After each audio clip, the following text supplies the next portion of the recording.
इमाम मेहदी दुनिया की सुपर पावर्स से लड़ने में बिजी होंगे, तो चलो हमारी तकदीर को पाते हैं।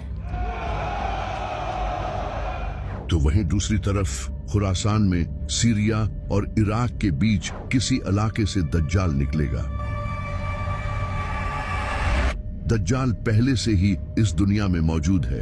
एक दिन नबी सल्लल्लाहु अलैहि वसल्लम ने नमाज के बाद सहाबा से फरमाया कि मेरे पास एक ऐसा शख्स आया जो पहले ईसाई था लेकिन बाद में इसने इस्लाम कबूल कर लिया। इस इंसान का नाम था तमीम दारी। वो अपने 30 साथियों के साथ समंदर में सफर कर रहा था। तभी समंदर में एक खतरनाक तूफान आया जिससे इनका जहाज एक मिस्टीरियस आइलैंड पर पहुंच गया। जब वो लोग वहां पहुंचे तो उन्होंने वहां एक बालों से भरे हुए जानवर को देखा जिसके आगे और पीछे के हिस्से का ही पता नहीं चल रहा था। तो उन्होंने उससे पूछा कि तुम क्या हो? तो उसने कहा मैं अल-जसासा हूँ। इसने उन लोगों को एक जगह जाने का कहा और बताया कि वहां एक इंसान तुम्हारा इंतजार कर रहा है। तो तमीम और इसके साथी वहां पहुंचे और उन्होंने एक बड़े इंसान को देखा जो कि जंजीरों में जकड़ा हुआ था। इसके हाथ पांव सब जंजीरों से बंधे हुए थे। इसने तमीम और इसके साथियों से कहा मुझे बेसान के दरख्तों के बारे में बताओ।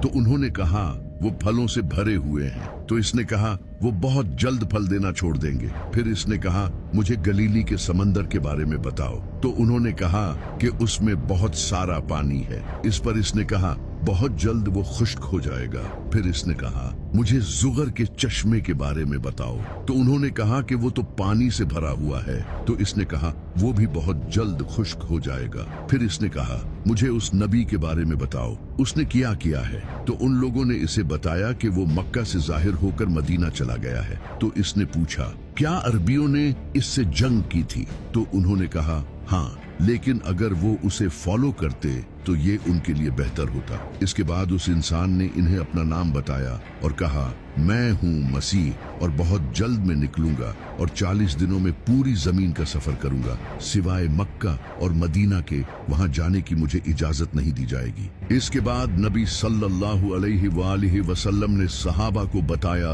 कि वो दज्जाल था, यानी कि दज्जाल पहले से इस दुनिया में मौजूद है लेकिन बस इसका ज़ुहूर होना बाकी है। लेकिन सबसे इंटरेस्टिंग बात यह है कि जब दज्जाल ने इन लोगों से पूछा था कि बैसान के दरख्त कैसे हैं, तो उन्होंने कहा कि वो फलों से भरे हुए हैं। तो दज्जाल ने कहा कि वो बहुत जल्द फल देना छोड़ देंगे। बैसान आज फिलिस्तीन के नॉर्थ में एक हिस्टोरिकल शहर है